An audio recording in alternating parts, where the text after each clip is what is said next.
ఎలాగున అపరాధి నిరపరాధి కాగలడు అనేటువంటి విషయాన్ని మనం ధ్యానించబోతున్నాం. మనమందరము కూడా అపరాధులమే. దేవుని యొక్క వాక్యం సెలవిస్తుంది, అపరాధముల చేతను పాపముల చేతను చచ్చిన వారై ఉండగా క్రీస్తు మిమ్ములను బ్రతికించి ఉన్నాడు అని దేవుని యొక్క వాక్యం సెలవిస్తూ ఉంది. అంతేకాకుండా దావీదు కూడా నా తల్లి గర్భంలో నేను పిండముగా రూపింపబడినప్పుడే నా తల్లి నన్ను పాపముతో కని ఉన్నది అని అంటున్నాడు. పాపం చేసి అని కాదు, పాపములో. ఈ మాటల యొక్క అర్థం ఏమిటి అంటే, మానవుడు పుట్టుకతోనే పాపి. ఈ పాపి అయినటువంటి మానవుడు మరి పాపములు చేస్తూ జీవిస్తూ ఉంటుండగా ఆ వ్యక్తి మరి పాపము లేని వాడుగా కడగబడడానికి గాని, నీతిమంతుడిగా యథార్థవంతుడిగా జీవించడానికి ఎవరు కారణం, ఎవరి ద్వారా ఇది సాధ్యం అనేటువంటి విషయాన్ని ఈరోజు మనం తెలుసుకోబోతూ ఉన్నాం. దేవుడు తన కృప చేత మనల్ని కూడా దేవుడు దర్శించి దీవించి ఆశీర్వదించి ఆయన పిల్లలుగా ఉండేటువంటి భాగ్యాన్ని మనకు అనుగ్రహించాడు. సాతాను స్వభావము, సర్ప సంతానము అనబడినటువంటి మనందరికీ కూడా ఆయన పిల్లలు అనేటువంటి ఆధిక్యతను ప్రభువు మనకి అనుగ్రహించారు. చూడండి, మనము బైబిల్ గ్రంథంలో నుంచి మరి అపరాధ కారణములలో కొన్నిటిని మనం ఈ రోజున చూద్దాం. బైబిల్ గ్రంథములో అపరాధములు మరి ఎత్తిపెట్టి చూపించబడ్డాయి. అలాగుననే మరి అపరాధము కానటువంటి పరిస్థితులు కూడా యథార్థము, సత్యము, నీతి, పరిశుద్ధత అనేటువంటి విషయాలు కూడా చూపించబడ్డాయి. ముందుగా అపరాధము ఎలా ఉండబోతుంది, అపరాధము మరి ఎలాంటి కారణముల చేత ఆ అపరాధము అనేటువంటిది బయటపడుతుంది అనేటువంటి విషయాలు మనం తెలుసుకుందాం. చూడండి, లేవి కాండము 4వ అధ్యాయము 3వ వచనం. లేవి కాండము 4వ అధ్యాయము 5వ అధ్యాయము.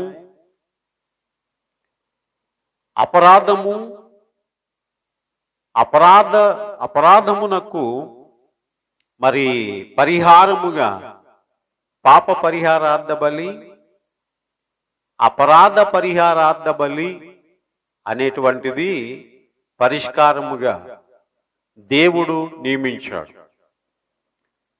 మనకి బాగా తెలిసినటువంటి మరి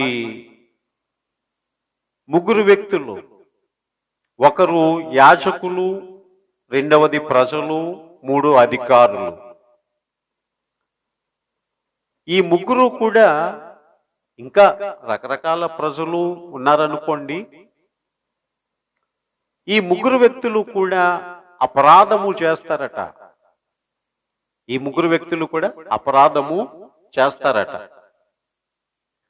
లేవికాండము 4వ అధ్యాయం 3వ వచనములో, ప్రజలు అపరాధులగునట్లు అభిషిక్తుడైన యాజకుడు పాపము చేసిన ఎడల తాను చేసిన పాపమునకై నిర్దోషమైన కోడెదూడను యెహోవాకు పాప పరిహారార్థ బలిగా అర్పింపవలెను. యాజకుడు పాపం చేయడం ఏంటి?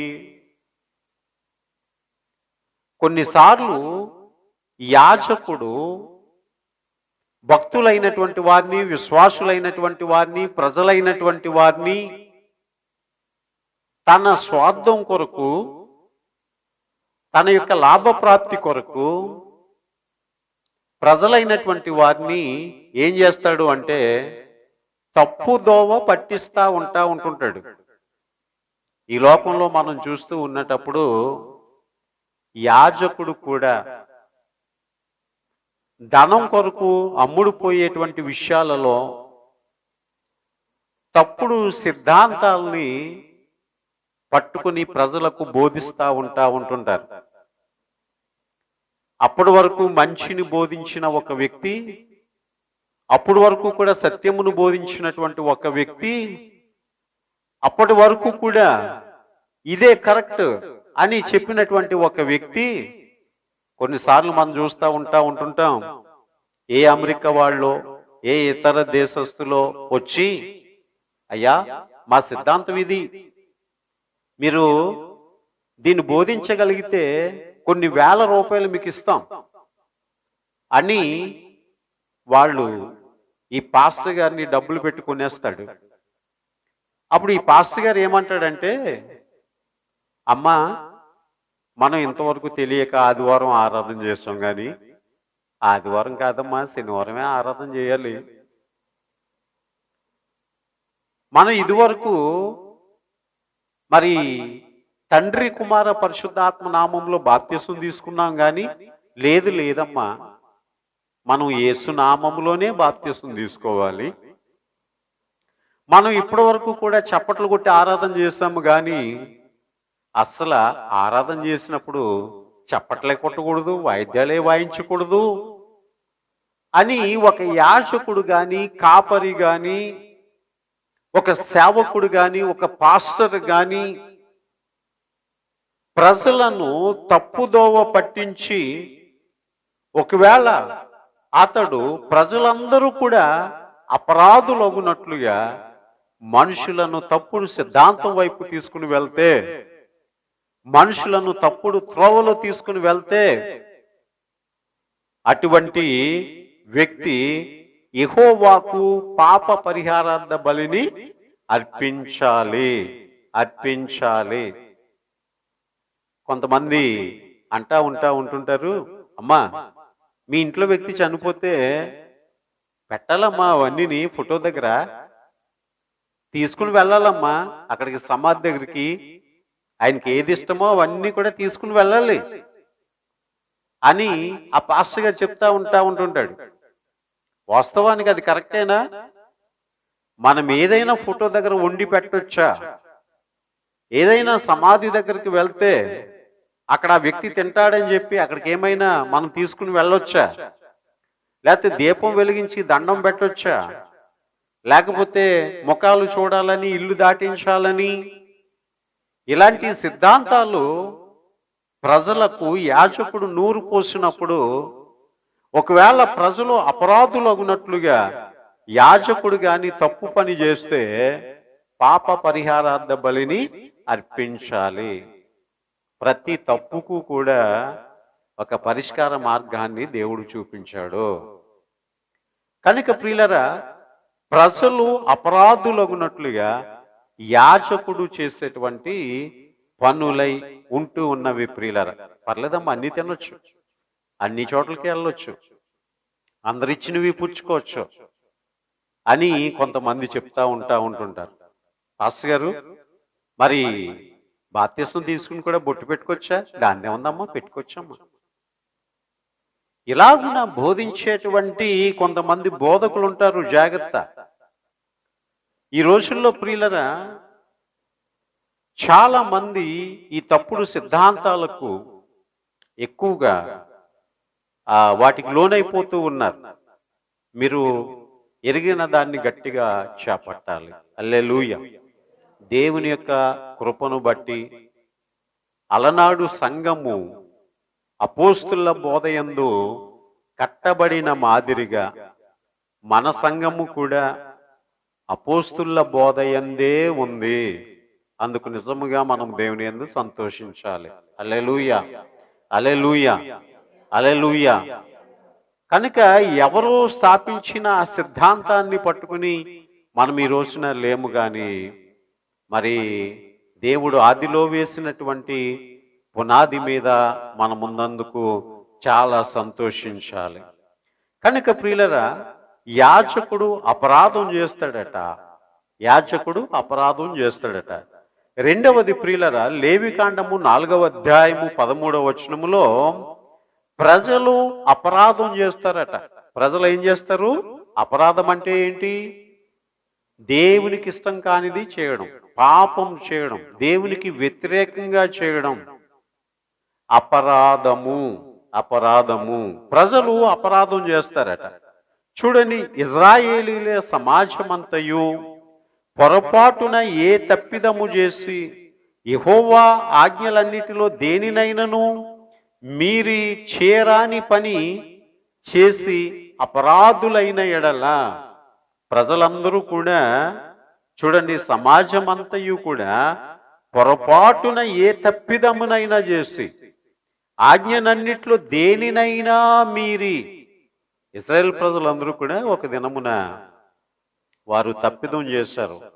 అదేంటి అని చూసినట్లయితే, మోషే 40 దినములు కొండ మీద ఉన్నప్పుడు మోషే అన్న అయినటువంటి అహరోనుతో మన ముందర నడుచున్నట్లుగా ఒక దేవతను లేకపోతే దేవుణ్ణి మా కొరకు నువ్వు చేయాలని చెప్పినప్పుడు అహరోన్ అన్నాడు, మీ చెవులకు ముక్కులకు ఉన్నటువంటి ఆ బంగారాన్ని అంతటిని కూడా తీసుకుని రండి అని చెప్పి ఒక దూడ రూపమును తయారు చేసిన తర్వాత వాళ్ళందరూ అన్నారు, ఇదే మా దేవుడు అన్నారు. అంతే. కానీ దేవుడు ఏమన్నాడు? దేని రూపమునైనను నీవు చేసుకొనకూడదు, దేనికి కూడా నీవు సాగిల పడకూడదు, దేనిని కూడా నీవు ఆరాధన చెయ్యకూడదు. ఇలాగున ప్రజలందరూ కూడా, సమాజం అంతయు కూడా చేసి అపరాధులైన ఎడల, ఇప్పుడు యాజకుల వలన దోషముంది, యాజకుల వలన ప్రజలు అపరాధులవుతున్నారు. ప్రజలు కూడా వారు స్వయంకృత అపరాధాన్ని చేస్తూ ఉన్నారు. ప్రియులరా, ఇలాగున మనుషులు అపరాధములు చేసుకుంటూ వెళ్తే, మనుషులు అపరాధములు చేయునట్లుగా యాజకులు వారిని ప్రేరేపిస్తే, ప్రజలు స్వయంగా వారే అపరాధులైపోతే, అలాగుననే ప్రజలను అధికారులు ఒత్తిడి తీసుకుని వచ్చి ప్రజలను అపరాధులనుగా చేసేటువంటి పరిస్థితి. లేవికాండము 4వ అధ్యాయం 22వ వచనములో, అధికారి పొరపాటున పాపము చేసి తన దేవుడైన యెహోవా ఆజ్ఞలన్నిటిలో దేనినైనను మీరి చేయరాని పనులు చేసి అపరాధి అయిన ఎడల, కొన్నిసార్లు అధికారి కూడా ఏం చేస్తాడు చెప్పండి? అధికారి కూడా ఏం చేస్తాడు? ఈ మధ్య ఒక వార్త వచ్చింది. అదేంటంటే, ఆదివారం సెలవు దినం కాదు, శుక్రవారమే సెలవు దినం, అలా చెయ్యాలి, అలాగున్న చట్టాన్ని తీసుకుని రావాలి అని అనుకుంటూ వచ్చారు. ప్రియులారా, ఇలాంటి రకరకాల దేవుని వ్యతిరేకమైనటువంటి పనులు అధికారులు చేస్తూ ఉన్నటప్పుడు, కొన్నిసార్లు అధికారులే ఏం చేస్తూ ఉంటుంటారంటే, క్రైస్తవ్యానికి అడ్డుపడతా ఉంటుంటారు, చర్చ్ నిర్మాణాలకు అడ్డుపడతా ఉంటుంటారు, క్రైస్తవ సభలకు అడ్డుపడతా ఉంటుంటారు, క్రైస్తవ ప్రార్థనలకు అడ్డుపడతా ఉంటుంటారు. ఇదొక మతము అనేటువంటి ఆ యొక్క చట్టాన్ని తీసుకుని వచ్చి మత మార్పిడి చేస్తున్నారు అని క్రైస్తవుల మీద హింసలు చేస్తూ ఉంటుంటారు. ఇలాగున అధికారులు కూడా దేవుని యొక్క దృష్టికి కొన్నిసార్లు పాపము చేస్తూ ఉంటుంటారు.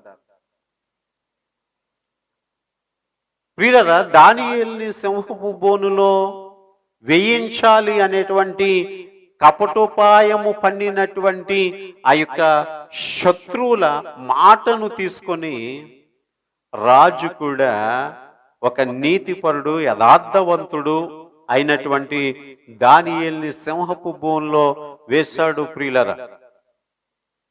ప్రజలందరి మాటను తీసుకున్నటువంటి అధికారులైన పిలాతు అయితే తన చేతులు కడుక్కున్నాడు, కానీ హేరోదు మీకు ఇష్టం వచ్చినట్లు చేసుకోండి ఈయన్ని అని చెప్పి యేసు ప్రభు వారిని ఆ ప్రజల చేతికి అప్పగించేశాడు. కనుక ప్రియులరా, అప్పుడు ప్రజలందరూ అన్నారు ఏమని అంటే, ఈ దోషం మా మీద మా పిల్లల మీద ఉండునుగాక. ఇలాగున యాజకులేమి, ప్రజలేమి, అధికారులేమి చేసినటువంటి అపరాధములన్నిటికీ కూడా పాప పరిహారము, అపరాధ పరిహారార్థ బలి అనేటువంటిది దేవుడు ఏర్పాటు చేశాడు. అంటే వీరు చేసినటువంటి పాపం పరిహరించబడాలి అంటే ఒక జంతువును బలి ఇయ్యాలి, దాని యొక్క రక్తాన్ని అతి పరిశుద్ధ స్థలములోనికి తీసుకుని వెళ్ళాలి. కనుక వారి యొక్క పాప పరిహారము నిమిత్తము ఒక జంతువు బలిగావింపబడాలి, అపరాధము నిమిత్తము పరిహారార్థ బలి. అయితే ప్రియులరా, ఇంకా అపరాధులుగా ఎవరు ఉంటుంటారు? అపరాధులుగా పిల్లలు కూడా ఉంటుంటారు. అపరాధులుగా యవనస్తులు ఉంటుంటారు. అపరాధులుగా నడిప్రాయము కలిగినటువంటి వారు, అపరాధులుగా వృద్ధాప్యంలో ఉన్నటువంటి వారు కూడా ఉంటుంటారు. పిల్లలని మనం సామాన్యంగా చూస్తాం. ఏమండి, బాలుని యొక్క హృదయంలో ఆ యొక్క వ్యతిరేకత అనేటువంటిది స్వాభావికంగా పుడుతుందట. పుట్టుకలోంచే ఆ నైజం వస్తూ ఉంటుంటది. పిల్లలు చేసే అపరాధం ఏమిటి చెప్పండి? ఏం చేస్తారు? పక్కవాడిని కొట్టేసి వచ్చేసి, అమ్మ వాడే నన్ను కొట్టేశాడే అని అంటారు. అది కూడా అపరాధమే. పక్కోడు బ్యాగులో పెన్సిల్ దొంగిలించి తీసుకొచ్చేసి నాకు దొరికింది అంటాడు వాడు. అది కూడా అపరాధమే. ఇంకా చిన్నపిల్లలు కొంతమంది ఆ తల్లిదండ్రుల మధ్య గొడవలు పెట్టేస్తూ ఉంటుంటారు. అమ్మ కొట్టకపోయినా నాన్న వచ్చిన తర్వాత అమ్మ నన్ను కొట్టేసింది డాడీ అని ఇద్దరికి గొడవలు పెట్టేస్తూ ఉంటుంటారు. ఒకవేళ అమ్మ కూర వండుతూ ఉప్పే చూసింది అనుకోండి, డాడీ మమ్మీ కూర అంతా తినేసింది డాడీ, నీకు ఎట్టకుండా తినేసింది డాడీ. పిల్లలు ఇలాంటి వారిగా వారికి తెలిసి తెలియలేనటువంటి వయసులో ఇట్లాగున చేస్తూ ఉంటుంటారు. ఆడతారు, అదెక్కుతారు, ఇదెక్కుతారు, పడేస్తారు. ఏమంటారు చెప్పండి? ఆఖరికి ఆ గాజు గ్లాసులు చెదకొట్టేస్తారు, ఆ రిమోట్ పడేస్తారు, ఆ టీవీ చెదకొట్టేస్తారు. ఏమంటారు చెప్పండి? నేనేం చేయలేదు, దానికి అదే పడిపోయింది అని ఉంటుంటారు. పిల్లలు కూడా అపరాధాలు చేస్తూ ఉంటుంటారు. ఇక యవనస్తుల్ని మనం చూస్తూ ఉంటుంటాం ప్రియులరు. యవనస్తుల్ని మనం చూస్తూ ఉంటుంటాం. ఎక్కడికి వెళ్ళావురా? కాలేజీకి వెళ్ళాను డాడీ, ఎక్స్ట్రా క్లాస్ డాడీ. ఒట్టిదే, ఆడి ఏ రుచికొండ బీచ్కో ఏరాడు బీచ్కో పోతాడు. ఆడాడి వచ్చి ఏంట్రా ఇలా తడిసిపోయి ఉన్నాయేంట్రా బట్టలు అంటే నీకు తెలీదా? మా కాలేజీ దగ్గర ఎంత వర్షం కురిసింది అనుకుంటున్నావు? ఏమో నీట్గా వెళ్ళేస్తారండి కథలు. వెంటనే మీకు తెలీదు ఎంత వర్షం పడిపోయింది అనుకుంటున్నారు మా కాలేజీ దగ్గర? అదేంట్రా ఎంత అంత గట్టిగా కాస్తే వర్షం అంటావు ఏంట్రా అంటే, లేదు అక్కడ వర్షం పడింది. వీడు శుభ్రంగా బీచ్లో ఆడి తడిసిపోయి ఏమంటాడు చెప్పండి? ఎట్లాగునా చెప్తా ఉంటుంటారు. ఇంకా ఆడికి డబ్బులు అవసరం అనుకోండి, ఆ ఎగ్జామ్ ఫీజు కట్టాలి, ఈ ఎగ్జామ్ ఫీజు కట్టాలి, ఆ నోట్స్ కొనాలి, ఈ నోట్స్ కొనాలి. ఇలాగున డబ్బులు పట్టుకుని పోతూ ఉంటుంది. యవనస్తులు కూడా అపరాధములు చేస్తూ ఉంటుంటారు ప్రియులరా. ఏమండి, ఇక నడిప్రాయం కలిగినటువంటి వారు ఎవరు అంటే, మరి వివాహమైన తర్వాత పిల్లలు కొంచెం యుక్త వయసుకు వస్తూ ఉన్నప్పుడు ఆ భార్య భర్తలు ఇద్దరు కూడా నడిప్రాయం కలిగినటువంటి వారుగా ఉంటుంటారు. ఏమండి, వీళ్ళు కూడా కొన్నిసార్లు ఈ భార్య భర్తల మధ్య అపరాధములు అనేటువంటివి చోటు చేసుకుంటా ఉంటుంటాయి. ఏమండి? మరి ఇంటికి వచ్చిన భర్త మీద కోడలు చాడీలు చెప్తా ఉంటుంటది. ఏమని? ఆ భార్య సాడీ చెప్తా ఉంటుంటది భర్తకి. ఏమండి మీరు లేరుగానండి, మీరు వెళ్ళిన తర్వాత అండి మీ అమ్మ ఎన్ని మాటలు అన్నది అనుకుంటున్నారు అని అంటా ఉంటుంటది. ఏమండి?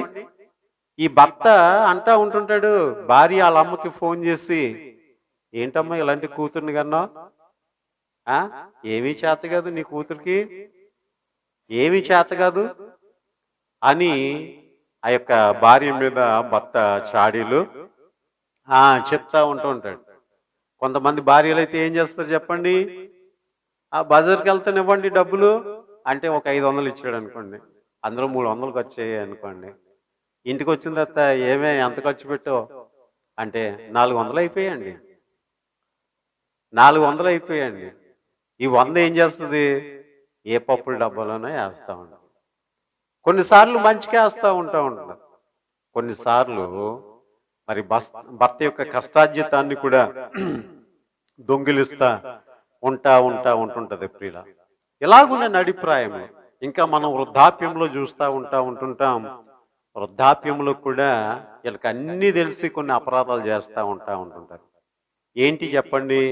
ఇక కొంతమంది ముసలికి ఏం పని ఉండదేమో, ఆ ఇంటి అమ్మ వస్తే ఈ ఇంటి సంగతులన్నీ ఆ ఇంటి అమ్మ చెప్తుంది.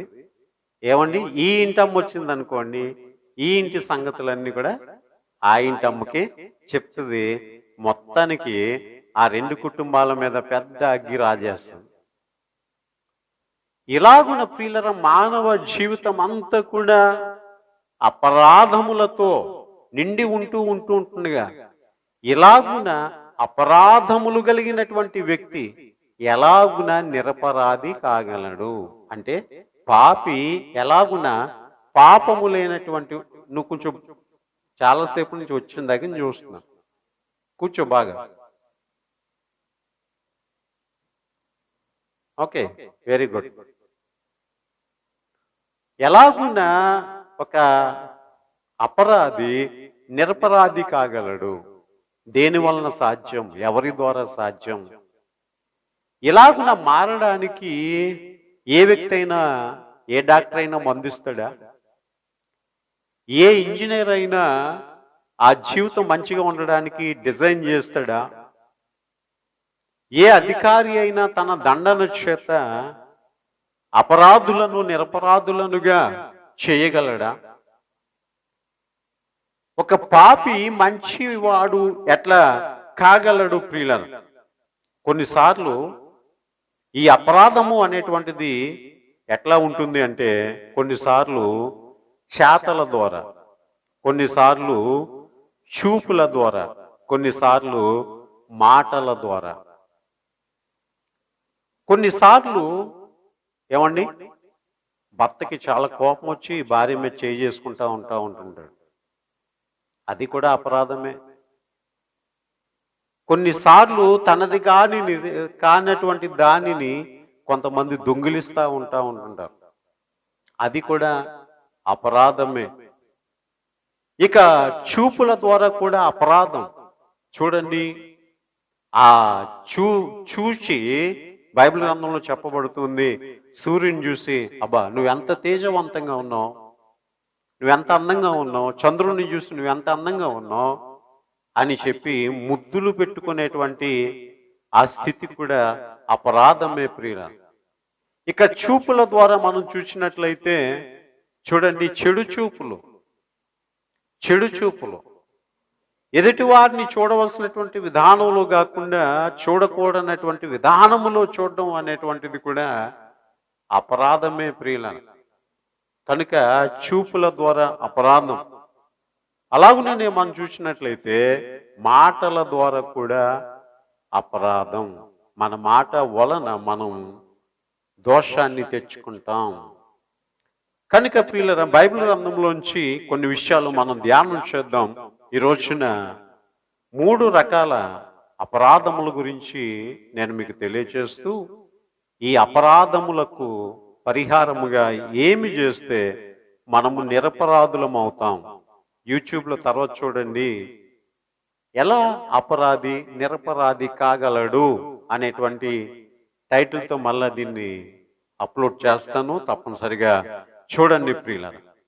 మొదటిది ఏంటి అంటే తిరుగుబాటు అనేటువంటి అపరాధం. సంఖ్యాకాండము 5వ అధ్యాయము 5వ వచనములో తిరుగుబాటు అనేటువంటి అపరాధము ప్రియులారా.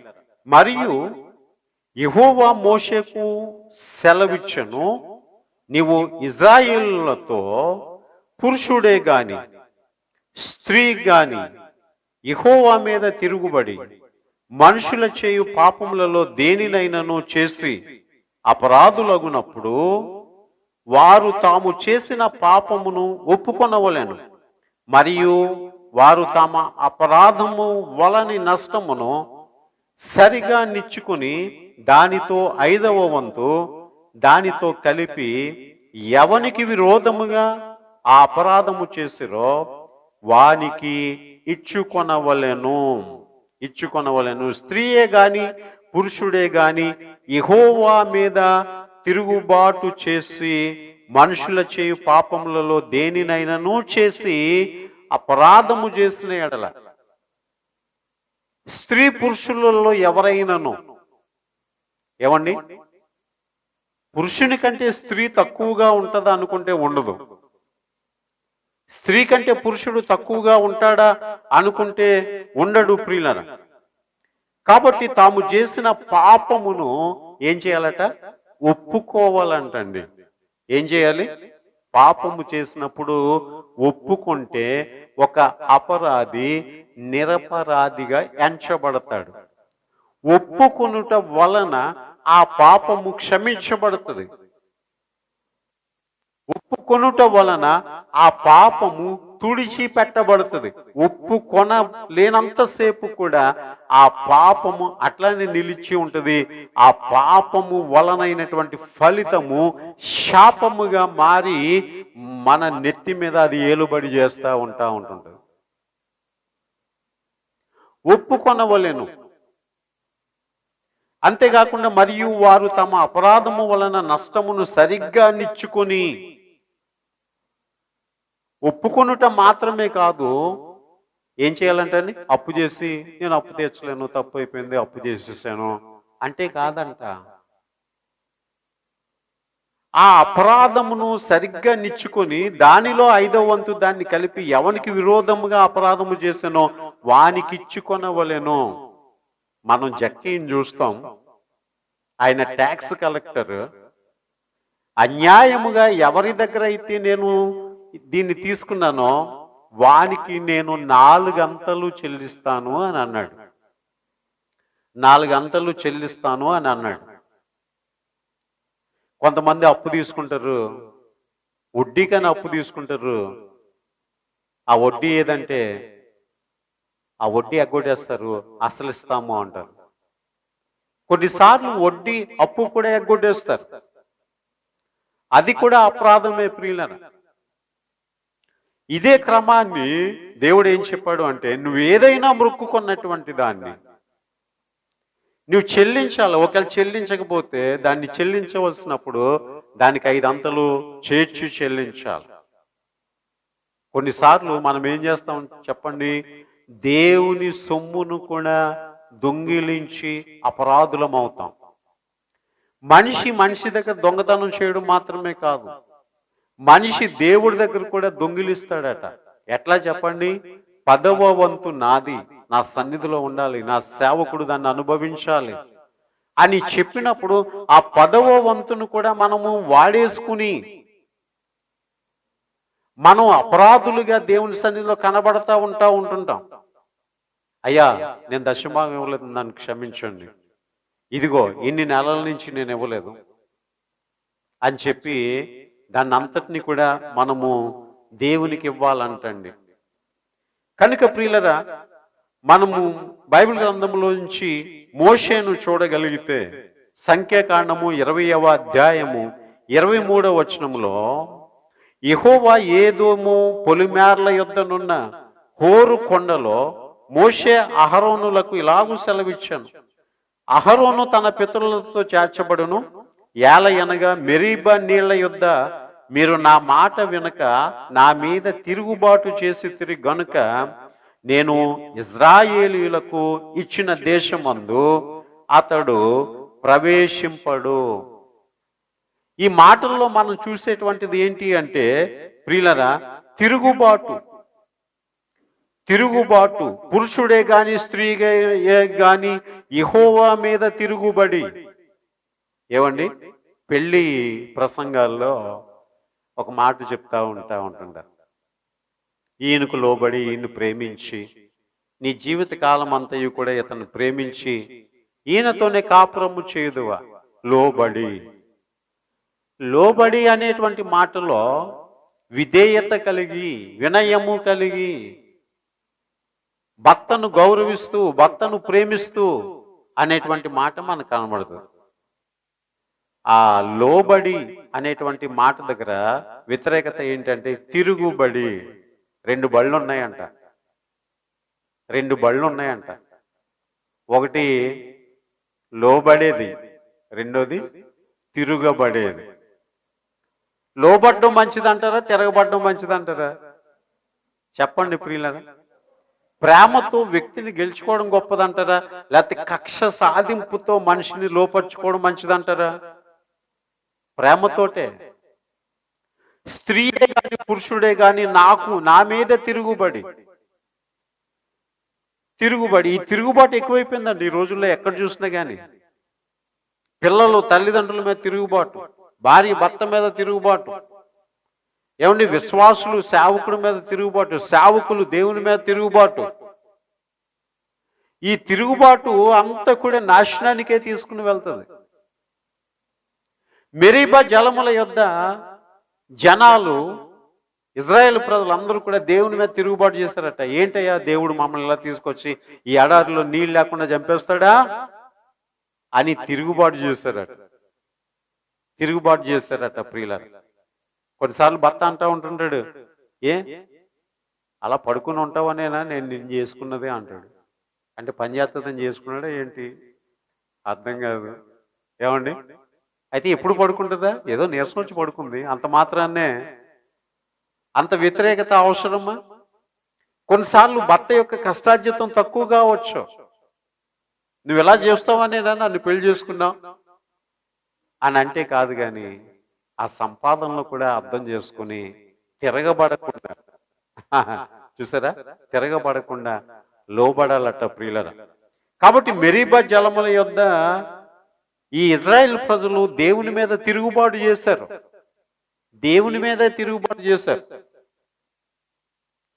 అయితే అక్కడ మోషే కూడా బండతో ఏం చేయమన్నాడు, దేవుడు మాట్లాడమంటే ఈయనకు చాలా విసుగుదల వచ్చేసి బండను కొట్టినందు చేత, ఆ కోపమును కనుపర్చినందు చేత, ఆ మాటకు విధేయత చూపక తిరుగుబాటు చేసినందు చేత దేవుడు మోషేతో ఏమని అన్నాడు అంటే, ఇజ్రాయిల్లకు ఇచ్చు దేశమందు అతడు ప్రవేశింపడు.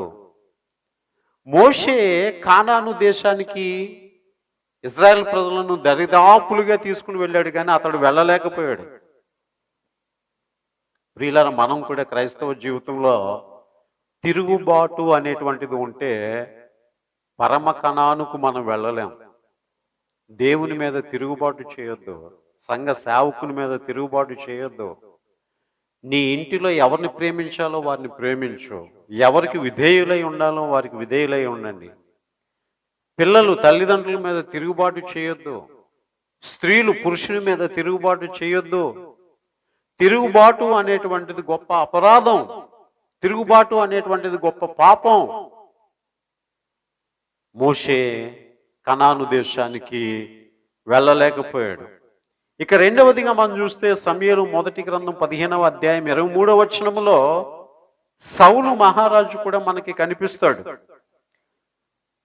మొదటి సమూయేలు గ్రంథం 15వ అధ్యాయం 23వ వచనంలో తిరుగుబాటు చేయుట సోదె చెప్పుటయను పాపముతో సమానము. తిరుగుబాటు దేంతో సమానం అంట? సోది చెప్పడం అంట.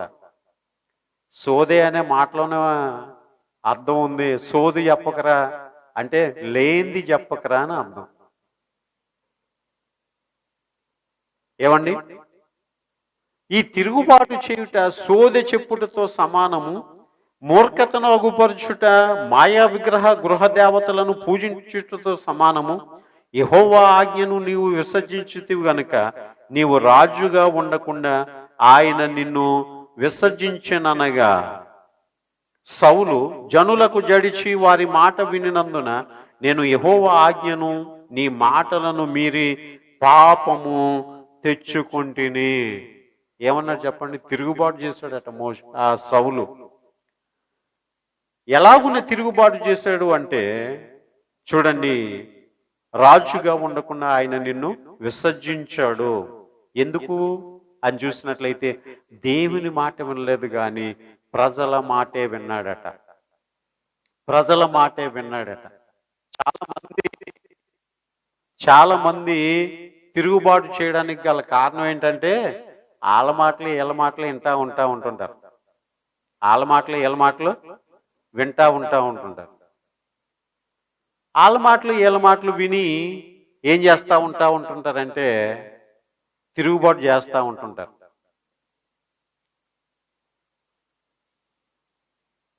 ఆ ఇంటికి వచ్చినటువంటి బిడ్డతోటి తల్లి అంటూ ఉంటుంటది, అమ్మా మీ ఆయనకి నువ్వు మరీ అంత లూజ్ ఇచ్చేకు అంటే, మా అమ్మ నాకు భలే ఛాన్స్ ఇచ్చింది అనుకుని ఇంక అత్తగారి ఇంటికి వెళ్ళి ఇవిడ రెచ్చిపోతుంటది భర్త మీద. ఎందుకు? మా అమ్మ నాకు సపోర్ట్ ఉంది కదా అని. కొన్నిసార్లు ఈ భార్యని కొంతమంది భర్తలు బాగా బాధ పెట్టేస్తూ ఉంటుంటారు.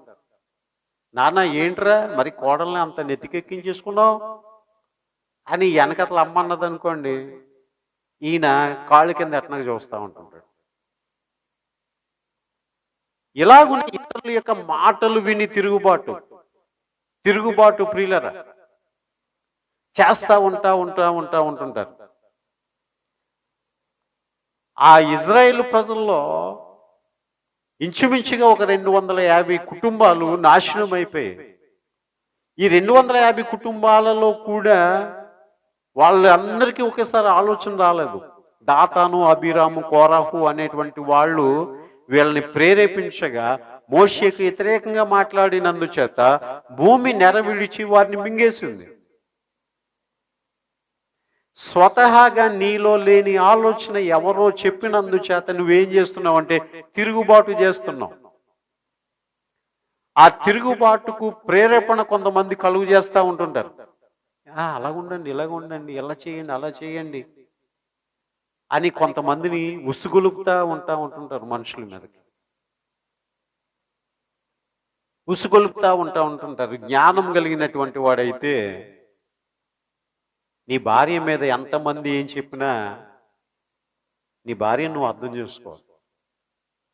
జ్ఞానం కలిగినటువంటి వ్యక్తివైతే నీ భర్త మీద ఎంతమంది ఎన్ని చెప్పినా నీ భర్తను అర్థం చేసుకోవాలి. మీ ఇద్దరిది జీవితం. అలాగుననే సంఘ సహవాసములు కూడా మనం కలిసి జీవించాలా. ఎవరో చెప్తా ఉంటుంటారు, ఆ కానుకలు ఇవ్వాలా అని ఉంటుంటారు. ఇలాంటి మాటల చేత కొన్నిసార్లు మనలో ఆ తిరుగుబాటు తత్వం వచ్చేస్తూ ఉంటుంటారు. తిరగబడతా ఉంటుంటారు. కొన్నిసార్లు కొన్ని కుటుంబాల్లో భార్యాభర్తలు ఇద్దరు కూడా తప్పు చేస్తూ ఉంటుంటారు. ఏమండి? పిల్లలకి తల్లి ఉంటుంటది, మీ నాన్న అలాగే చెప్తాడు, వినకండ్రా, చేయకండ్రా.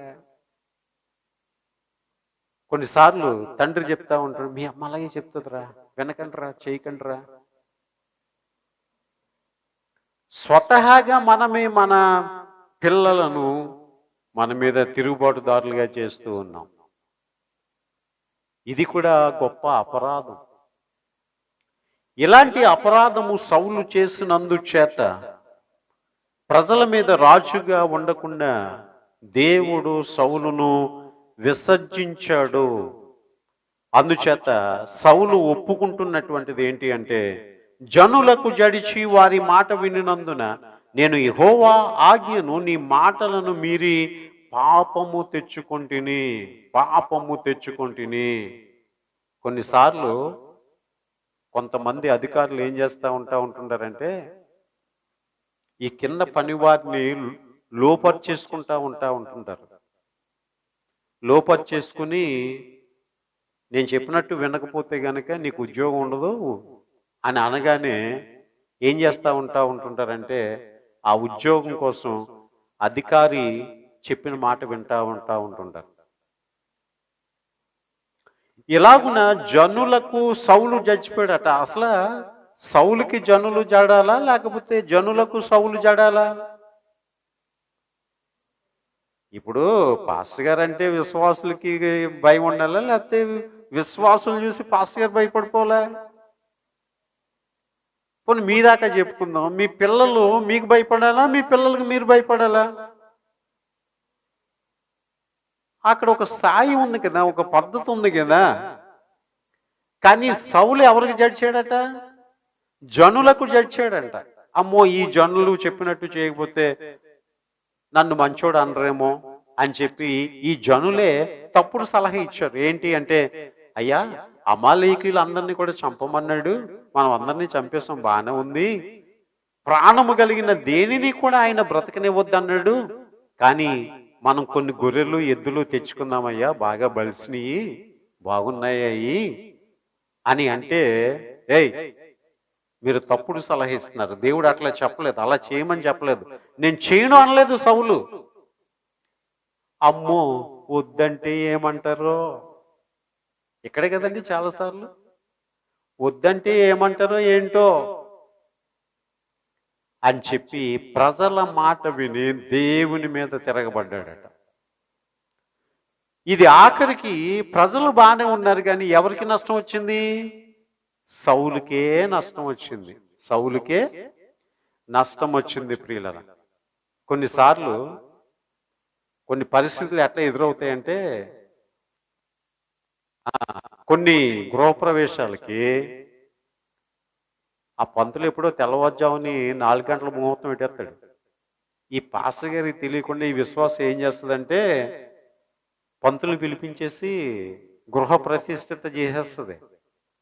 ఆ ఇంటిలో ఆవును తిప్పేసి దాని చేత 1, 2 వేయించేసి, ఏమండి అవసరం అయితే దాని కింద తలైటేసి, లేకపోతే అవసరం అయితే అవి నోట్లో వేసుకుని చేసేస్తుంది. తతంగం అంతా అయిపోద్ది, తెల్లారిపోద్ది. పొద్దున్నే ప్రార్థన కూటం, పాస్టర్ గారు రావాలి, సంఘం రావాలి, గృహ ప్రతిష్ఠిత జరగాలి. ఇదేదో తెలిసింది పాస్టర్ గారికి, రాత్రి ఏదో జరిగి ఉంటది తెల్లవారుజాముని అని తెలిసి, అమ్మో అడిగితే ఏమంటారో ఏంటో, సంఘానికి రావడం మానేస్తారో ఏంటో అని అనుకుని తెలిసి తెలియలేనట్టుగా ఉన్నాడు అనుకోండి, ఒరే సాతగాని సేవకుడా, నువ్వు సేవకుడిగా ఉండడానికి వీలు లేదని దేవుడు తప్పించేస్తాడు. అదే ఆ సేవకుడు రోషముతో పౌరుషముతో, ఏమా ఎట్లా చేయొచ్చా, ఎట్లా ఎందుకు చేసావు, చేయకూడదు కదా అని ఖండిస్తే ఆ సేవకుడు దేవుని దృష్టిలో దేవుని ఎదుట మెచ్చబడినటువంటి వాడుగా ఉంటాడు. హల్లెలూయా, హల్లెలూయా. అందుచేతనే అపోస్తులైనటువంటి పౌలు తిమోతితో అన్నాడు, సరిచేయుము, ఖండించుము, బుద్ధి చెప్పుము అని అంటా ఉన్నాడు. ప్రియులారా, అని అంటా ఉన్నాడు. కనుక తెలిసినప్పుడు ఆ తప్పిదములను కొన్నిసార్లు చాలా మృదువుగా చెప్పాలి. నాన్న ఇది మంచిది కాదు కదా అని చెప్పాలి. అలా 2-3 సార్లు చెప్పాలి. ఆ తర్వాత అంతగా వినకపోతే గట్టిగా గద్దించాలి. హల్లెలూయా, హల్లెలూయా. సౌలు చేసినటువంటి ఆ తిరుగుబాటును బట్టి దేవుడు ఏం చేశాడట చెప్పండి? సౌలును రాజుగా ఉండనివ్వలేదట. అంతేకాకుండా మీరి పాపము తెచ్చుకుంటుని అన్నాడు. అపరాధినయ్యాను నేను నీ ఎదుట అని అన్నాడు. ప్రియులారా, మీ జీవితాల్లో ఎలాంటి అపరాధాలు మీరు చేస్తున్నారు? ఇన్ని మాటలు చెప్పుకున్నాం కదా, ఎంత చెప్పుకుంటున్నాం కదా, వీటిలో ఏదైనా మీకుందా? దేవుని మీద తిరుగుబాటు చేసి మనుషులను తప్పుడు వైపుగా ప్రేరేపించి, లేకపోతే ఇతరుల యొక్క ప్రేరేపణలకు నువ్వు లొంగిపోయి దేవుని ఎదుట ఏదైనా పాపం చేస్తున్నావా? ఒకసారి మనం ఆలోచించేద్దాం. ఇక రెండవదిగా చూసినట్లయితే మాట వలనైనటువంటి అపరాధము. ముందుగా దేని గురించి చెప్పాను? తిరుగుబాటు అనేటువంటి అపరాధం. రెండవదిగా చూసినట్లయితే ప్రియులరా, మాట వలన అపరాధం. మత్తయి సువార్త 12వ అధ్యాయం 35వ వచనము, 36, 37 కూడా మనం చదువుదాం. టైం అవుతా ఉంది. చూడండి 35వ వచనం. సజ్జనుడు తన మంచి ధన నిధిలో నుండి సద్విషయములను తెచ్చును, దుర్జనుడు తన చెడ్డ ధన నిధిలో నుండి దుర్విషయములను తెచ్చును. నేను మీతో చెప్పున్నదేమనగా, మనుషులు పలుకు వ్యర్థమైన ప్రతి మాటను గూర్చి విమర్శన దినమందు లెక్క చెప్పవలసి ఉండును. నీ మాటను బట్టి నీతిమంతుడవని తీర్పు నొందుదువు, నీ మాటను బట్టి అపరాధివని తీర్పు పొందుదువు. మాటను బట్టియే. నరం లేని నాలుక ఏం చేస్తుంది చెప్పండి? ఎలాగైనా తిరుగుతుంది, ఏమైనా అంటది ప్రియులరా. చూడండి, ఈ నాలుక, ఈ నోరు అనేటువంటిది పెద్ద పాపపు ప్రపంచం. ఒక చిన్న నిప్పు ఒక పెద్ద అడవిని తగలబెట్టేసినట్లు, ఒక చిన్న రంధ్రం ఒక పెద్ద ఓడను ముంచేసినట్లు, ఒక చిన్న నాలుక ఈ అవయవం అంతటిని కూడా నరకంలో పడేస్తుంది అంటండి. నాలుక చాలా ప్రాముఖ్యమైనటువంటిది. పలికే ప్రతి మాట కూడా ఏం చేయబడతా ఉందంట? చూడండి, తీర్పులోనికి తేబడతా ఉంది. హల్లెలూయా. నోటి మాటే కదా. ఏమండి, భార్య భర్తలు ఇద్దరు ఇంటి దగ్గర ప్లాన్ చేసుకుంటారట. ఏమండి, ఈరోజు మనం సినిమాకి వెళ్ళిన సంగతి పాస్టర్ గారికి తెలియదులే, ఆదివారం సరదాగా సెలవు అని చెప్పి సినిమాకి వెళ్దాం అనుకున్నాం కదా, ఈ సంగతి పాస్టర్ గారికి తెలియదులే. వచ్చే వారం పాస్టర్ గారు అడుగుతారు, పోయిన వారం రాలేదమ్మా, ఎక్కడికి వెళ్ళారంటే నేను చెప్తాను నాకేదో పని ఉంది వెళ్ళానని. నువ్వు చెప్పు కడుపులో నొప్పి వచ్చిందని. ఏంటట? నాకు పని ఉంది ఎక్కడికి వెళ్ళానని నువ్వు చెప్పు. నిన్ను అడిగితే కడుపులో నొప్పి వచ్చింది అందుకే రాలేదండి. ఇలాగున్న ప్రియులరా, మాటను బట్టి అపరాధులు అవుతున్నాం చాలాసార్లు. నీ మాట అవునంటే అవును, కాదంటే కాదు. అనవసరంగా ఎక్కువ మాట్లాడకూడదు, అనవసరమైనది ఎక్కువ మాట్లాడకూడదు. ఒకవేళ మాట్లాడేమా అది ఇంతలోనే మరలా బయటపడతా ఉంటుంటది ప్రియులరా. చూడండి, బైబిల్ గ్రంథంలోంచి అననీయ సప్పీరాలను మనం చూస్తే అపోస్తుల కార్యముల గ్రంథము 5వ అధ్యాయము 1వ వచనం దగ్గర నుంచి మనం చదువుదాం. నాతో కలిపి మీరు కూడా చూడండి, చదవండి. అపోస్తుల కార్యముల గ్రంథము 5వ అధ్యాయం 1వ వచనం దగ్గర నుంచి. అననీయ అను ఒక మనుషుడు తన భార్య అయిన సప్పీరతో ఏకమై పొలం అమ్మెను. భార్య ఎరుకనే వాడు దాని వెలలో కొంత దాచుకుని కొంత తెచ్చి అపోస్తుల యొక్క పాదముల యొద్ద పెట్టెను. అప్పుడు పేతురు, అననీయ, నీ భూమి వెలలో కొంత దాచుకుని పరిశుద్ధాత్మను మోసపుచ్చుటకు సాతాను ఎందుకు నీ హృదయమును ప్రేరేపించెను? అది నీ యొద్దనున్నప్పుడు నీదే కదా. అమ్మిన పిమ్మట అది నీ వశమై ఉండలేదా? ఎందుకు ఈ సంగతి నీ హృదయంలో ఉద్దేశించుకున్నావు? నీవు మనుషులతో కాదు దేవునితోనే అబద్ధమాడితివని వానితో చెప్పాను. ఎవరితో అబద్ధమాడాడట? మనుషులతోట. కొన్నిసార్లు మీరు చెప్పే మాటలు నాతో చెప్పినట్ట, లేకపోతే అవి దేవుడు వింటున్నాడు చూస్తున్నాడు అన్నట్లుగా చెప్పినట్ట? ఏమండి,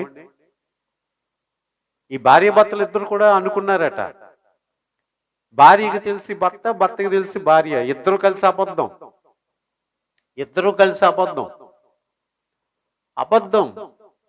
దేవుడిచ్చిన 10 ఆజ్ఞలలో కూడా అబద్ధమాడకూడదు. అంటే లేని దాన్ని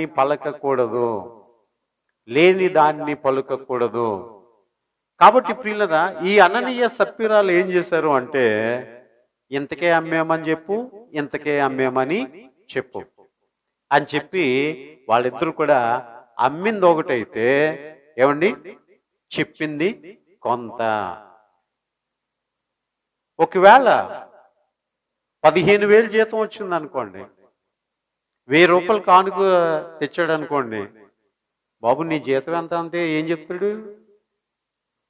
10,000 ఎందుకంటే 1000 రూపాయలు తెచ్చాడు కనుక. కానీ తెచ్చుకున్నది ఎంత?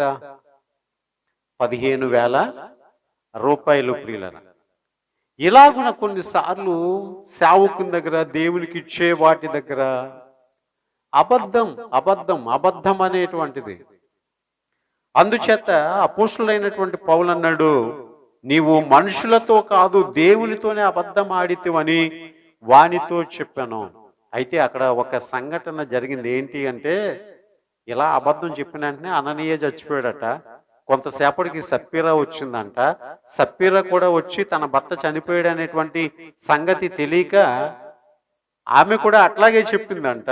ఆ తర్వాత ఆమె కూడా పడి చచ్చిందంట.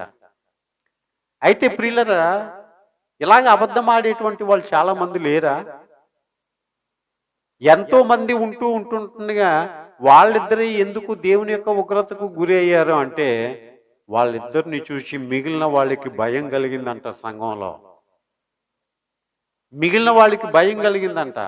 అబద్ధాలు ఆడితే ఇలాగే జరుగుతుంది, అన్యాయం చేస్తే ఇట్లాగే జరుగుతుంది, తిరుగుబాటు చేస్తే ఇట్లాగే జరుగుతుంది, తిరుగుబాటు చేస్తే మోషేలాగా, తిరుగుబాటు చేస్తే సౌల్లాగా, అబద్ధం ఆడితే అననీయ సప్పీరాల్లాగే ఉంటుంది అని చెప్పి భయము కలగడానికి దేవుడు అట్లా చేశాడట. ప్రియులరా, మనం భయపడొద్దా దేవునికి?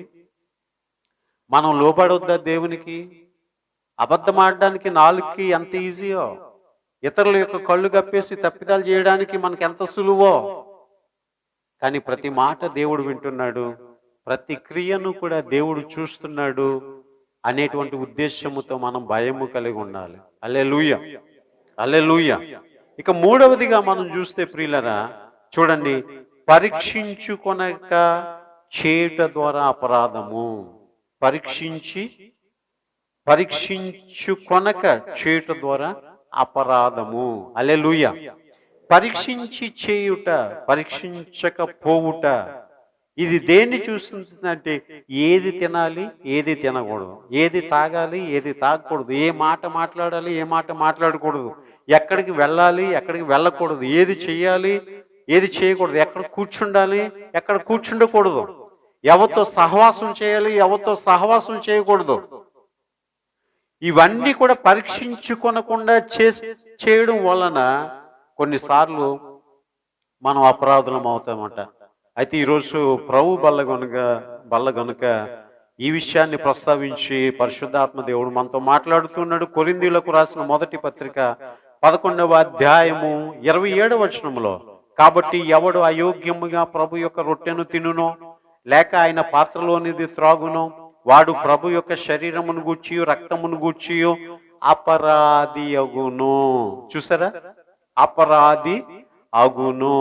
ఎప్పుడు అపరాధి అవుతాడు అంటే, కాబట్టి ప్రతి మనుషుడు తన్ను తాను పరీక్షించుకొనవలెను. పరీక్షించుకొనకుండా ఈ రోజున మనం దాన్ని తీసుకున్నట్లయితే మనం అపరాధులముగా ఉంటామట. ఇదేంటి, రొట్టె ద్రాక్షారసం తీసుకుని కూడా అపరాధులుగా మనం బయటికి వెళ్ళడం ఏంటి? ఇప్పుడు దాకా చేసిన తప్పులు చాలవు అన్నట్లు ఇది కూడా తీసుకుని ఇంకొక అపరాధాన్ని మన జీవితాల్లో మూటగట్టుకుని వెళ్తామా? అలా వెళ్ళడానికా మనం వచ్చింది? ఇంకొక శాపాన్ని తీసుకుని వెళ్ళడానికా, లేకపోతే శాపములన్నీ కూడా కొట్టివేయబడి దీవెనగా మనం వెళ్ళడానికి వచ్చామా ఇక్కడికి అని కానీ ఆలోచన చేస్తే, లేదు, నా పాప శాపములన్నీ కూడా ఈరోజు ఇక్కడే కొట్టివేయబడాలి, నేను ఒక అపరాధిగా కాదు నిరపరాధిగా వెళ్ళాలి అని ఆలోచన చేసినట్లయితే పరీక్షించాలి. ఏం చేయాలి చెప్పండి? పరీక్షించాలి. మనం ప్రతిదాన్ని కూడా ఏం చేస్తాం? పరీక్షిస్తూ ఉంటుంటాం, పరిశీలన చేస్తూ ఉంటుంటాం. అమ్మో, మనంత ఇంటెలిజెంట్, మనంత టాలెంటెడ్ పర్సన్స్, సైన్సిస్టులు కూడా ఉండరేమో. వాళ్ళ మీద వీళ్ళ మీద పెట్టేటువంటి నిఘా, లేకపోతే చేసేటువంటి ఎంక్వైరీలు ఎన్నో ఎన్నో ఎన్నో ప్రతి ఒక్కటిని పరిశీలన చేస్తాడట, ప్రతి ఒక్కదాన్ని పరీక్షిస్తాడట. తనను తాను పరీక్షించుకోలేడట మానవుడు, తనను తాను పరిశీలన చేసుకోలేడట మానవుడు. ఇక్కడికి వచ్చినటువంటి మనం ఈ రోజున చాలా పరిశీలన చేసుకుంటే ఎన్నో అపరాధములు కనబడతాయి. అవన్నీ కూడా ఒప్పుకొనిన ఎడల దేవుడు వానిని ఏం చేస్తాడు అంటే నీతిమంతునిగా చేస్తాడు. ప్రియులరా, చూడండి, అపరాధికి క్షమాపణ అనేటువంటిది దేవుని ద్వారా దొరుకుతుంది. కీర్తన గ్రంథం 34వ అధ్యాయం 22వ వచనంలో మనం చూస్తే, యెహోవా తన సేవకుల ప్రాణమును విమోచించును, ఆయన శరణు జొచ్చిన వారిలో ఎవరునూ అపరాధులుగా ఎంచబడరు. అయ్యా, నేను పాపినయ్యా, నీ సిలువ దగ్గరకు వస్తున్నాను, నీ రక్తం దగ్గరకు వస్తున్నాను, నన్ను క్షమించు ప్రభువా అని మనపూర్వకముగా దేవుణ్ణి బ్రతిమలాడుకున్నట్లయితే అటువంటి వారిని దేవుడు అపరాధిగా ఎంచక అపరాధిని నిరపరాధిగా చూస్తాడట. అతని తప్పిదములన్నీ కూడా క్షమించి. హల్లెలూయా. అపరాధులముగానే వచ్చాం ఇక్కడికి. మన చూపులోను, మాటలోను, చేతల్లోనూ ఏదో తప్పు జరిగింది. అదంతా కూడా మనల్ని పరీక్షించుకుని చూసినప్పుడు మనకు అర్థమైంది, మనకి కనబడుతుంది మన జీవితం. దాన్ని ఒప్పుకునినప్పుడు ఏమవుతుందట చెప్పండి? ఎవరైతే ఆయన శరణు జొచ్చుతారో అటువంటి వారిని అపరాధులుగా ఎంచాడట. అయ్యా, నన్ను క్షమించయ్యా. కలువరి సిలువ మీద ఆ సిలువ దగ్గర ఆ దొంగ కూడా ఆ క్షణంలో పొందినటువంటి మార్పు చూసారా, అతనిని పరదేశులో ఉండేటట్లుగా చేసింది. అతనికి అక్కడే క్షమాపణ అనేటువంటిది దొరికింది. నేను దొంగను అని ఒప్పుకున్నాడు, నీవు నీతిమంతుడవు అని ఒప్పుకున్నాడు. ప్రియులరా, ఇక మనం చూసినట్లయితే సొలొమోను మహారాజు ప్రార్థన చేశాడు. రాజుల మొదటి గ్రంథము 8వ అధ్యాయం 50వ వచనంలో, నీకు విరోధముగా పాపము చేసిన నీ జనులు ఏ తప్పుల చేత నీ విషయమై అపరాధులైరో ఆ తప్పులను వారికి క్షమించి వారిని చెరలోనికి కొనిపోయిన వారిని కనికరించినట్లు వారి ఎడల కనికరము చూపుము. 51వ వచనం, వారు ఐగుప్తు దేశములో నుండి ఆ ఇనుప కొలుములో నుండి నీవు రప్పించిన నీ జనులను నీ స్వాస్థ్యమై ఉన్నారు. ఏ విషయమై అపరాధులయ్యారో ఆ పాపము చేసినటువంటి జనుల ఎడల నీవు కనికరము చూపాలి. హల్లెలూయా, హల్లెలూయా. కనుక ఈ రోజున దేవా, నా మీద నీ కనికరమును చూపు, నీ కరుణను నా మీదకి రానిమ్ము, నీ కటాక్షము నాకు కలుగచేయి, నీ దయ, నీ ప్రేమ చేత నన్ను క్షమించు. ఏమండి, ఒక ఆమె పాపాత్మురాలైనటువంటి స్త్రీ యేసయ్య సీమోను ఇంట ఉన్నాడని తెలిసి ఏం చేసింది చెప్పండి? ఆయన పాదాల దగ్గరకు వచ్చి కన్నీరుతో ఆయన పాదాలు తడిపి తన తల వెంట్రుకలతో తుడిచి విస్తారముగా కన్నీరు కాచిందంట. ఆమె తప్పిదములన్నీ కూడా క్షమించబడినవట. హల్లెలూయా, హల్లెలూయా. ఏ ఒక్కరము కూడా మనం నీతిమంతులం కాదు, ఏ ఒక్కరము కూడా యథార్థవంతులం కాదు. ఈ రోజు ఒప్పుకున్నాం, మరలా వచ్చే నెల ఇదే మొదటి ఆదివారం దాకా ఏ పాపము ఎరిగినటువంటి వారమైనట్టు ఉంటాము అనుకోవడానికి వీలు. ఈ భక్తిలో నిలిచి ఉండడం అనేటువంటిది ప్రతి దినం కూడా మనం చేసేటువంటి ప్రాక్టీస్. సాధన చేస్తూనే ఉండాలి. కనుక ఏ విషయమై అపరాధులైరో వారి తప్పిదములను క్షమించి. ఈ రోజున నేను మీ కొరకు ప్రార్థన చేయాలి, మీరు మీ కొరకు ప్రార్థన చేసుకోవాలి. ప్రభువా, నీ ప్రజల దోషమును క్షమించు, ప్రభువా నా దోషమును క్షమించు. ఇక ఆఖరిగా మనం చూసినట్లయితే చూడండి, లేవికాండము 6వ అధ్యాయము 6-7 వచనాల్లో మనం చూస్తే, అతడు యెహోవా తన అపరాధము విషయములో నీవు ఏర్పరచు వెలకు మందలో నుండి నిర్దోషమైన పొట్టేలును యాజకుని యొద్దకు తీసుకుని రావలేను. హల్లెలూయా, హల్లెలూయా. ఈ రోజైతే మనందరికీ కూడా విశ్వాసము ద్వారా, నమ్మకం ద్వారా యేసుప్రభు వారు కలువరి శిలువలో నా కొరకు రక్తం గార్చారు అని కేవలం ఒక నమ్మకంతో, విశ్వాసంతో సరిపోతుంది.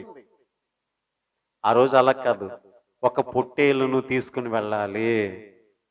ఆ పొట్టేలును కూడా తేలైనటువంటి వాడు ఒక గువ్వ పిల్లనైనను పావురపు పిల్లనైనను తీసుకుని రావాలి. తీసుకుని వచ్చి యాజకుని చేతిలో పెట్టి దాన్ని వధించిన తర్వాత అది కాచిన రక్తం అతి పరిశుద్ధ స్థలంలోనికి తీసుకుని వెళ్తే ఈ పాపి యొక్క పాపము పరిహరించబడుతుంది ప్రియులరా. మరి ఈ ఈ పుట్టేలు వంటి స్థానములో, ఈ గొర్రెపిల్ల వంటి స్థానములో, లేకపోతే ఈ పావురము యొక్క స్థానములో, ఈ గువ్వ యొక్క స్థానములో యేసు ప్రభువు వారు మన కొరకు ఆయన ఎప్పుడో కలువరి శిలువలో ఆ రక్తాన్ని నిరంతర యాచకుడిగా ఆయన కాచాడు ప్రియులరా. హల్లెలూయా, హల్లెలూయా, హల్లెలూయా. కనుక యెషయా గ్రంథం 53వ అధ్యాయం 5-10 వచనాలు, ఆఖరి వచనాలు మనం చదువుకుందాం. మన అతిక్రమ క్రియలను బట్టి అతడు గాయపరచబడెను, మన దోషములను బట్టి నలుగగొట్టబడెను, మన సమాధానార్థమైన శిక్ష అతని మీద పడెను, అతడు పొందిన దెబ్బల చేత మనకి స్వస్థత కలుగుచున్నది, మన దోషములను బట్టి నలుగగొట్టబడెను. మీలో ఎవరైనా ఏదైనా తప్పు చేస్తే, మీలో ఎవరికైనా అన్యాయం చేస్తే, అది పొరపాటున జరిగినా లేకపోతే మీకు తెలిసి చేసినా, మీ వలన నష్టపోయినటువంటి వ్యక్తి అతడు ఒకవేళ పోలీసులను కానీ ఆశ్రయిస్తే, పోలీసులు మిమ్మల్ని పిలిపించి ఏమంటారు చెప్పండి? నీవు అతనికి కలుగజేసిన నష్ట పరిహారమును చెల్లిస్తే తప్ప నీకు శిక్ష పడకుండా ఉండదు. నువ్వు చెల్లిస్తేనే శిక్ష పడకుండా ఉంటుంది, చెల్లించకపోతే నీ మీద శిక్ష పడుతుంది. మరి మన పాప దోష శిక్షను ఎవరు భరించారు? ఇన్ని తప్పిదములు, ఇన్ని అపరాధముల మధ్య మనల్ని ఎవరు విడిపిస్తా వచ్చారు? నేను చేసిన తప్పిదాలు ఎన్నో, మీరు చేసిన తప్పిదాలు ఎన్నో, మాటలో కానీ, చూపులో కానీ, చేతల్లో కానీ చేసిన ఆ దోష శిక్షణ అంతటిని కూడా యేసు ప్రభు వారు కలువరి శిలువలో చెల్లించారు. 53వ అధ్యాయం 10వ వచనంలో అతన్ని నలుగగొట్టుటకు యెహోవాకు ఇష్టమాయెను, ఆయన అతనికి వ్యాధి కలుగజేసెను, అతడు తన్ను తాను అపరాధ పరిహారార్థ బలి చేయగా అతని సంతానము చూచును. తన్ను తానే అపరాధ పరిహారార్థ బలి చెయ్యగా. హల్లెలూయా. మీకు ఇంకా అర్థమయ్యే రీతిలో చెప్తాను. ఏమండి, ఒక తండ్రి ఉన్నాడు, ఆ తండ్రికి ఒక కొడుకు ఉన్నాడు. ఆ కొడుకు తుంటరోడు అయిపోయాడు. ఆ కొడుకు ఆ తుంటరి పనుల్లో భాగంగా ఏం చేశాడంటే, ఒక రోజున తనకి దగ్గరలో ఉన్నటువంటి ఒక యజమానికి ఉన్నటువంటి ఒక చెట్టు ఫలాల్ని దొంగిలించేస్తే ఆ చెట్టు తాలూకు యజమానికి ఈ ఫలాలు దొంగిలించినటువంటి ఈ అబ్బాయి దొరికిపోతే ఆ అబ్బాయిని చెట్టు కట్టేశాడు. మా అబ్బాయిని చెట్టు కట్టేశారు అనేటువంటి వార్త తండ్రికి తెలిసింది. తండ్రి పరుగున వచ్చి మా అబ్బాయి తప్పే చేశాడండి అని అంటే, తప్పే చేశాడంటే వదిలేను నేను, ఈ చేసిన తప్పిదానికి కొన్ని కొరడా దెబ్బలు తినాలి అని అంటే, వాడు చచ్చిపోతాడండి, వాడు చిన్నవాడు, దానికి బదులుగా నన్ను పెట్టి కొట్టండి, వాడిని వదిలేయండి అన్నాడట. ఇప్పుడు మనకు అర్థం కావాలి ఏంటి అంటే, దేవుడు మనల్ని కన్నాడు గనుక, దేవుడు మనల్ని పుట్టించాడు గనుక, దేవుని వలననే ఈ భూలోకంలో ఆయనకు సొత్తుగా స్వాచ్ఛముగా మనం ఉన్నాం గనుక, మనల్ని పోగొట్టుకోవడం ఆయనకి ఇష్టం లేక మన స్థానములో మన దోష శిక్షను ఆయన భరించి మనకు విడుదలనిచ్చాడు. అలాంటి మనము దేవుని ఎదుట అపరాధులుగా ఉండేది, అలాంటి దేవుని మీద మనం తిరుగుబడేది, అలాంటి దేవుని దగ్గర మనం అబద్ధం ఆడేది, అలాంటి దేవుని సొమ్ము దొంగిలించేది, ఏమండి, అలాంటి దేవుణ్ణి మనము తిరస్కరించేది, ఆ దేవుణ్ణి ఎంత కళ్ళకు అద్దుకుని ఆరాధన చేస్తామో అంతగా ఆ దేవుడు మన యందు సంతోషించి ఆయన దీవెనలు మనకిస్తాడు ప్రియులరా. మరీ చెప్తున్నాను, దేవుని యొక్క సేవకునిగా దేవుని మీద తిరుగుబాటు చేయొద్దు, దేవుని దగ్గర అబద్ధం ఆడవద్దు, ప్రతి విషయంలో కూడా నమ్మకంగా ఉండండి, యథార్థంగా ఉండండి. మీ నమ్మకం మీకు మంచి త్రోవ చూపిస్తుంది, మీ నమ్మకం మీకు మంచి సంతోషాన్ని ఇస్తుంది. మీరు ఎక్కడికి వెళ్ళినా సరే నేను ఏ తప్పిదం చేయలేదు అనేటువంటి ధైర్యంతో ఉంటారు. ఒకవేళ తప్పిదమ్మే చేస్తే అనుక్షణము కూడా మనసులో వేదన చెందుతారు. యథార్థంగా ఉండండి. మీ యథార్థతని ఇప్పుడు మనుషులు అర్థం చేసుకోలేకపోయినా తర్వాత అర్థం చేసుకుంటారు. కనుక దేవుని దగ్గర యథార్థత మనకి చాలా ముఖ్యం. కనుక ఆఖరిగా చెప్పే మాట ఏంటంటే తన్ను తాను పరీక్షించుకొని దాన్ని తీసుకోవాలి. ఒకవేళ అలా తీసుకోకుండా ఆ ఈవేళ తీసుకుంటానా రేపు నుంచి నా పనులాగే అని అన్నట్టుగా అనుకోవద్దు. ప్రభువా నాకు సహాయం చేయ. నేను ఒకవేళ ఉండలేని పరిస్థితుల్లో ఏదైనా తప్పు చేస్తే అది క్రమేణా మానేయడానికి సహాయం చేయ అని ప్రార్థన చేసుకోవాలి ప్రియులారా. కనుక పరీక్షించుకొనకుండా తీసుకుంటే అపరాధమే. పరీక్షించి తీసుకుంటే అది నిరపరాధమే. కనుక మనం అందరము కూడా ఈ విషయంలో ప్రార్థన చేసుకుని మనం ముందుకి కొనసాగిపోదాం ప్రియులరా. ప్రార్థన చేసుకుందామా? కళ్ళు మూసుకుందాం, ప్రార్థన చేసుకుందాం. ప్రార్థన చేసుకుందాం.